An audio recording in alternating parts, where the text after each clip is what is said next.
Hello everyone, today I'm going to show you how to track visitor behavior on siteground. I just tap on my Safari browser, and before you are creating account you will have to purchase the plan.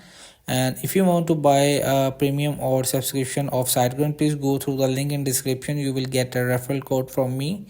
And after you will creating an account inside the siteground, in site tools you can check the website or traffic stats. In the statics traffic, this page shows information about the number of monthly unique visitor to your site page views. And after the procedure is where can I see how many visitor my site has.